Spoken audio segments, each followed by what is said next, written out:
Perfect. So I just want to welcome Ann Marie Curran here with us tonight. And Ann Marie is a Disability Outreach Coordinator and Project Officer with the University of Galway.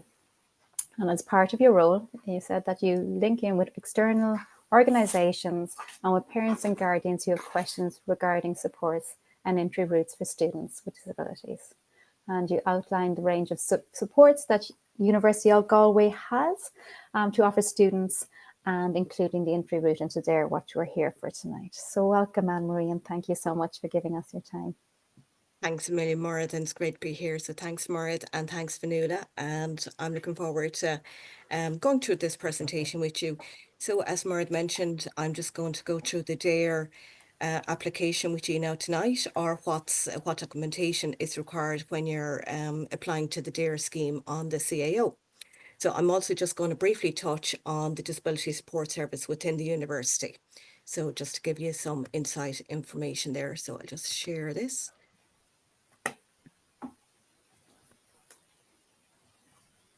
Can you see the screen? Yep. Yeah. Okay. So just to begin here, so what we're looking at, what exactly is the DARE scheme? So the DARE is actually part of, it's a sub-application to the CAO. So the DARE is the Disability Access Route to Education, and it's a third level alternative admission scheme for school leavers with disabilities. So again, this scheme would offer reduced points to school leavers. So when you're doing your leaving cert, if you feel that you won't have enough points to get into university, this would be the scheme on account of your disability. We're urging you to apply to this scheme. So there are a number of places available on each course within the university.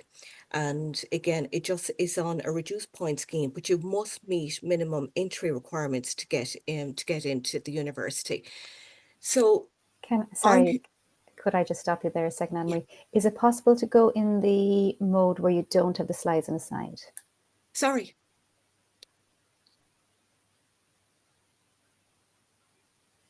Can you see it now? Yeah, perfect. Okay. Brilliant. Sorry. Thank you so much. Okay. Apologies about that. Okay, so as Morid mentioned, I'm from the University of Galway, but this is a nationwide scheme. So if you're if you wish to go to college, any college throughout Ireland, for example, ATU, Donegal, Sligo, TUS in Athlone, ATU in Galway, University in Galway, Marino, Trinity, any of those colleges, MTU, this scheme is a nationwide scheme and you can apply to any college on this scheme. So why should you apply, or should you apply to the scheme? So if your disability had a negative impact on your education performance in school, and again, as I mentioned, if you think that you won't be able to meet, you won't have enough points to get in on your preferred course due to the impact of your disability, and you're under 23 years of age from the 1st of January. And what are the benefits of applying to the DARE scheme? So if, for example, if you're applying for a course and we're just saying the course is 366 points, an eligible DARE applicant could get into college on 356 points. Now, each year, we don't actually know from year to year what the reduction in points is going to be. They say roughly around 10% reduction. However, it all depends on the quota of places available, the overall number of places on the quote, or the overall number of places available on the course, and the number of places reserved for DARE applicants on the course. So there is usually on each course, they will have a number of places reserved. For example, if you're going into nursing, they'll have about 5 places reserved for DARE applicants. If you're going into arts courses, they'll have between 20 to 30, depending on the arts course you're applying for. Business and science would be the same thing. So again, it depends on the amount of applications that's gone in against each course, and that's when they decide on the number of places and the reduction of points. So then once you get the DARE scheme, what will happen is that once you apply to the DARE scheme, and if you're successful on the DARE scheme, the CAO will notify the Disability Support Service in the university. So for the University of Galway, we will offer an orientation programme for our students. So once we get notification from the CAO that you have been accepted on the DARE scheme and you have a place in the university, we will contact you and bring you in for an orientation. Now, they always have orientation for first years, but we provide orientation on a separate day, usually on a Sunday, and families or parents or guardians can come in with the student just to show them around the university. And so it won't be as crowded as when all the other students comes back. Also, just to let them know about the types of services and types of supports that is available. Also, what the Disability Support Service will do on that induction day is that our disability advisor will meet each student on a one-to-one basis, just for a brief, just 2 minutes, just to say hello, just to capture their name and just to get their name on the system so that exam supports will be put in place. And it's important in semester one just that you have registered and that the contact is made early with Disability Support Service in order to get your exam accommodations. You will get exam accommodations throughout the year, or you will get accommodations in semester two, but there is a tight deadline to get everyone registered before November to get semester one exam accommodations. So that's why we feel it's very important to try and attend that induction day, or at least get in contact with us as soon as you get your place, your offer a place on the DARE scheme, to get in contact with the Disability Support Service straight away in order to get you registered on this system. It's a different system to register. It's not just when they say to register that you have to register for your course, that you're registering with the university, but to register with Disability Support Service, it's just an additional step. So it's totally separate. So it's two different registrations. Now, it's only a very small form that you fill out, but that's just then between you and the Disability Support Service. It's not open to anyone else in the university. That information is confidential. So we have the orientation program. We'll also let you know about the learning support. We'll show you the assistive technology section. So we have our own assistive technology section so that students will be shown that. Also, you'll be told about the library supports and academic tuition and other supports as necessary. So the type of disabilities that are eligible for consideration on this scheme. So anyone on the autistic spectrum disorder, ADD, ADHD, blind visual impairment, deaf, hard of hearing, dyspraxia, dyslexia, dyscalculia, mental health conditions. So you could have your anxiety, depression coming in here, neurological conditions. So this could be a brain injury, epilepsy, cerebral palsy, speech and language communication disorder. So significant ongoing illness. And this is where the cancer would fit in under that category. So just to make sure that that would be the category that you tick on the DARE application. Cystic fibrosis, multiple sclerosis, Crohn's disease, and again, you'd have your physical disability. Now, you can't have more than one disability, so you can't tick more than one box on that application form. So one of the things that's important about the DARE scheme as well is that you have the correct documentation and that it is in date. So for significant ongoing illness, there are two options. What you can do, there's a website, accesscollege.ie, and I'll share that link in a while with you. So you can download a form, evidence of disability form, from that website, accesscollege.ie. So you can, two options. Your evidence of disability form, that can be printed out and brought to your consultant to sign and stamp. It won't require as much information. However, if you can at all, if you get a report from the consultant, and just to make sure that it is signed and dated and that it is dated after the 1st of February 2022, just to make sure that is the important thing, that it is in date. So there are some disabilities, there's no age limit on them, but there are other disabilities that there is an age limit on them. So just to make sure that you have the correct age, or it is within the right age limit. There's also another thing for students who may have significant learning difficulties or dyslexia. They may have been diagnosed or gotten a diagnosis for dyslexia when they were in primary school at a very early age. That report is fine, and there's no age limit on that report. However, they will need to get a numeracy and literacy test carried out, and that will be done at the school. So you'd need to talk to the career guidance teacher at the school, or the SEN at the school, and they will conduct that. There's also another option on the DARE application form. It's called Section D, School Statement. So if you don't have a report for dyslexia, then you need to fill out the school statement. That's Section D. So again, that will have to be carried out at the school. So just to make sure that you do give yourself plenty of time and that you do talk to the principal or the career guidance teacher in good time just to get all this organised. There's a few important things on the DARE application scheme. So the way it works is that most of the application is done online.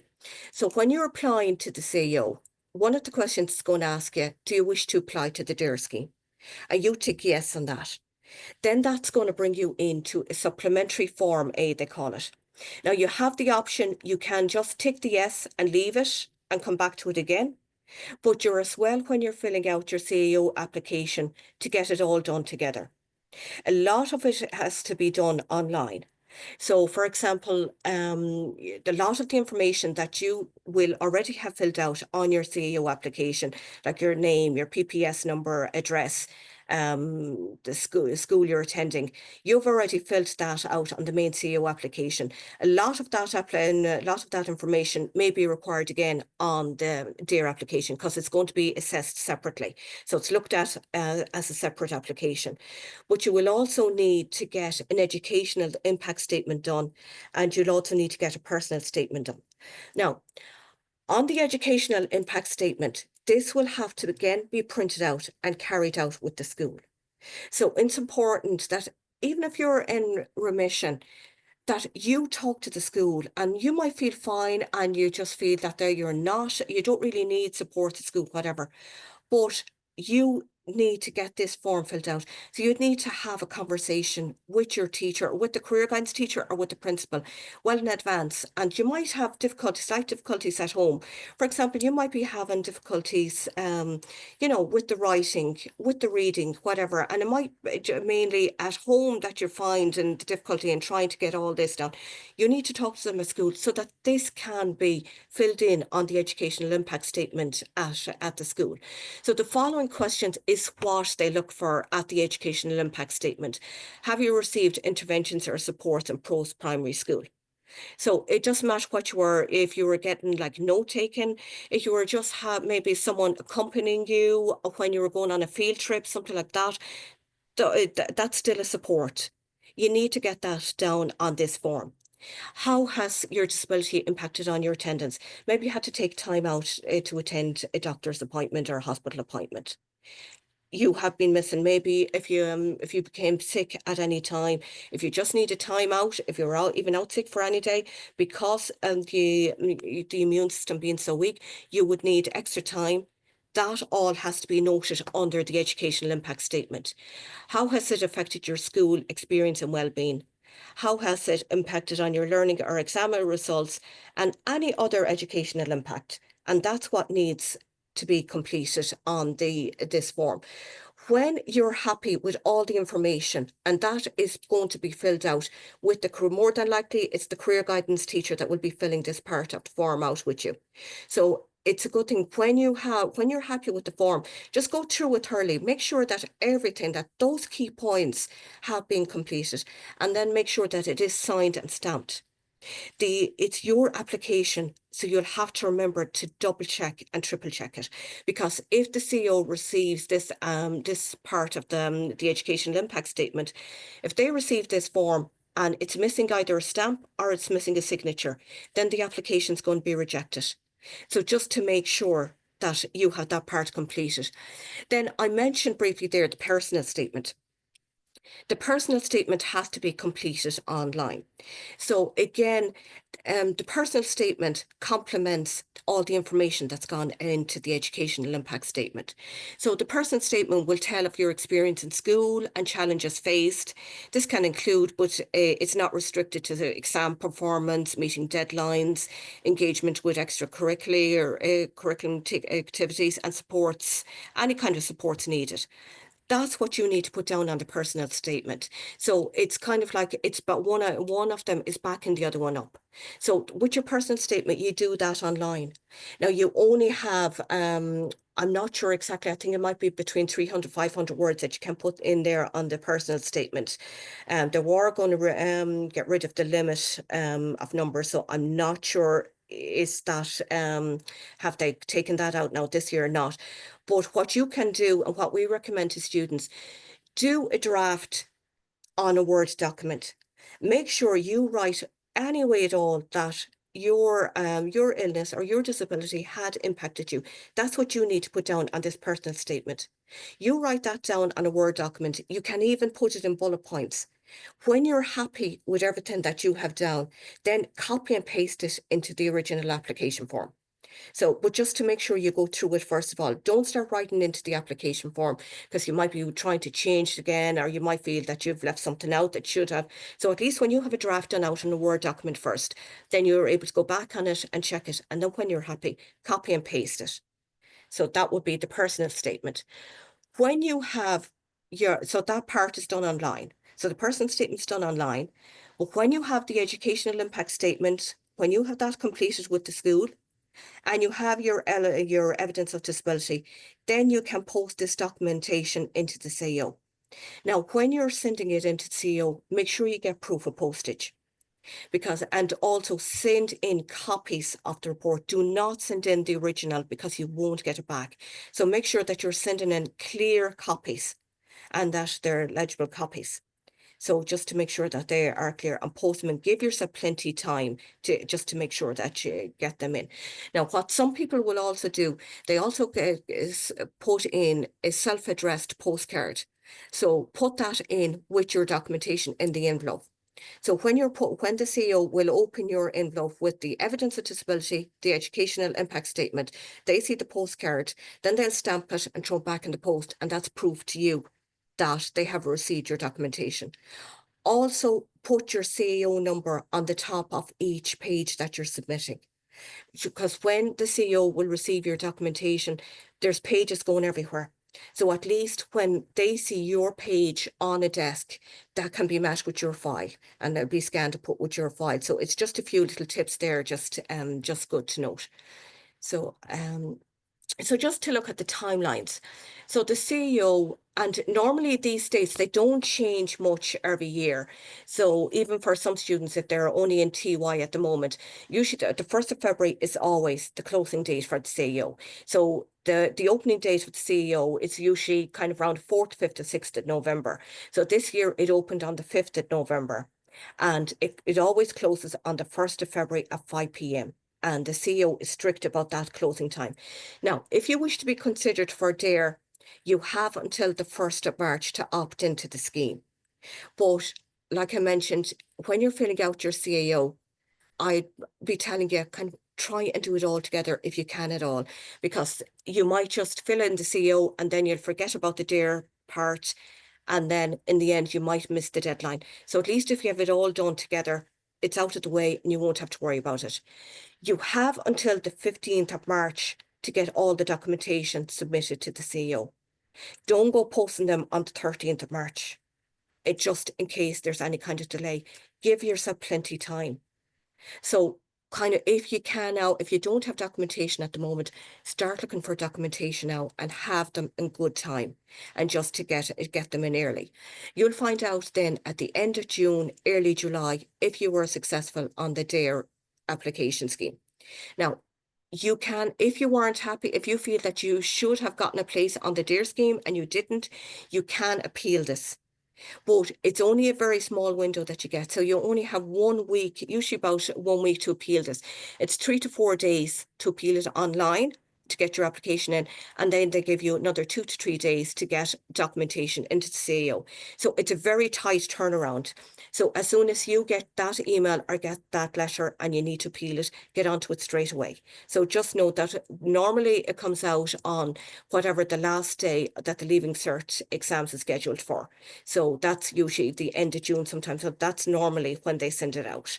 So it'll be around the same time. And then if on the appeal, you'd find out in early August if you were successful or not.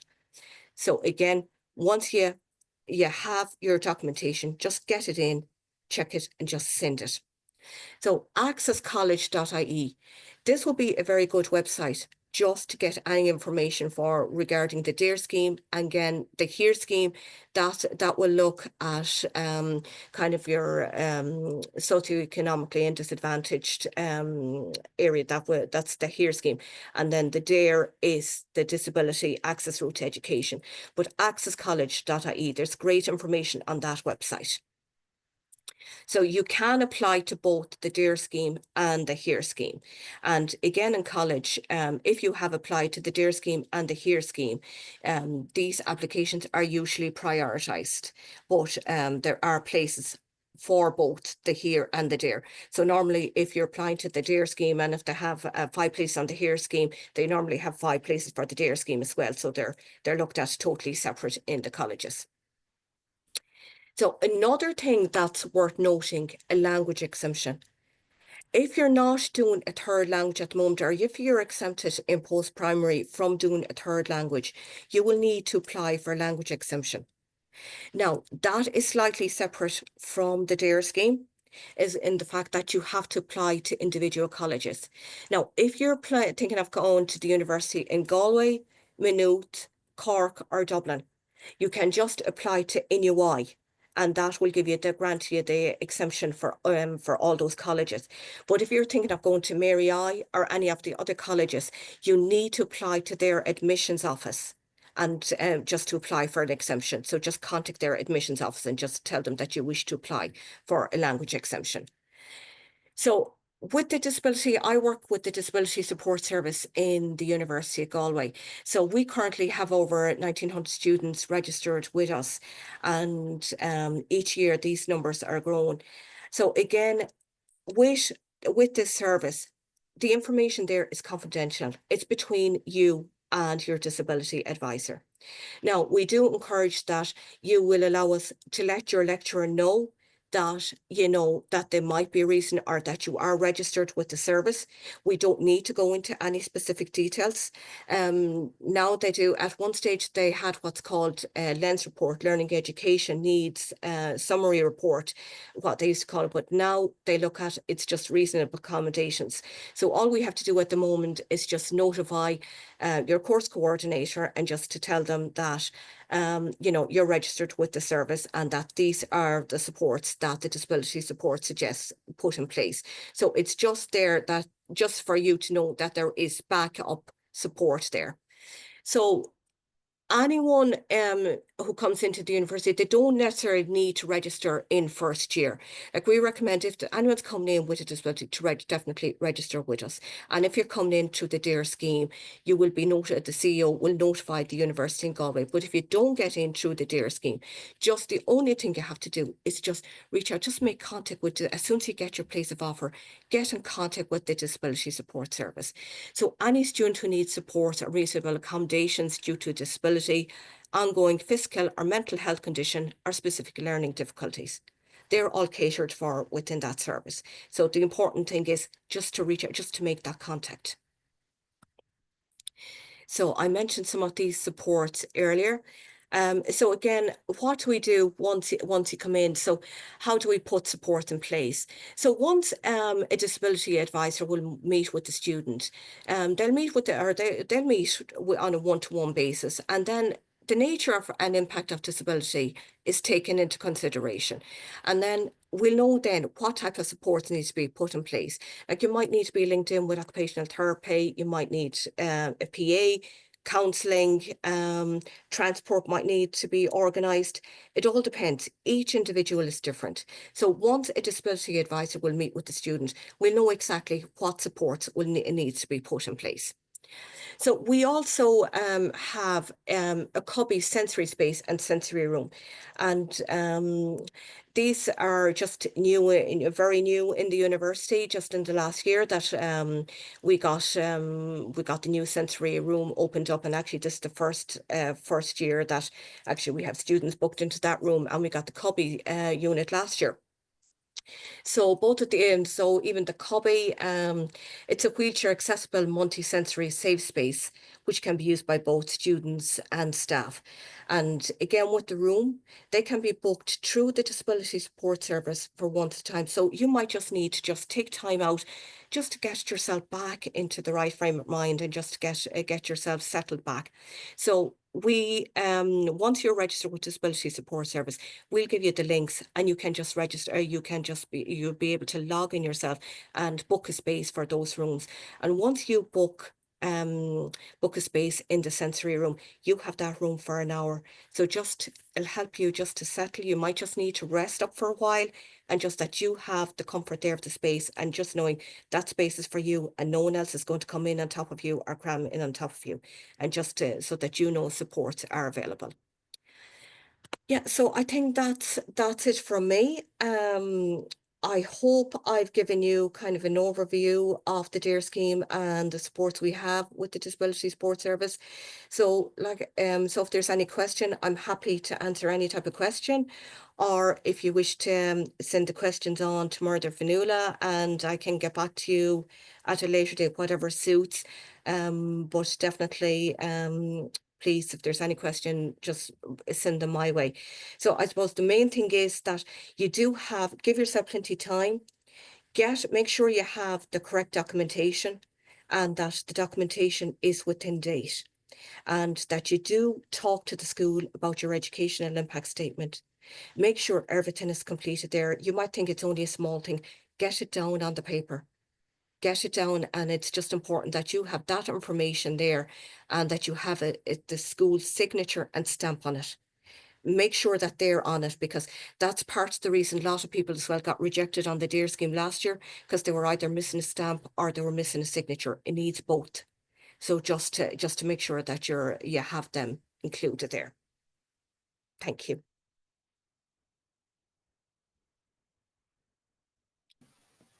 Thanks, Anne Marie. That was so informative, and all the tips and tricks as well that are so helpful. Even the postcard as well inside it. Exactly. Makes Yeah, a it's it just gives that bit of reassurance as well, when you send that into the post, because often when you just send them in, you're there, wonder, did they receive it? Didn't they receive it? At least with the postcard, once you get that back, you know your documentation has been received. Perfect. Thanks a million.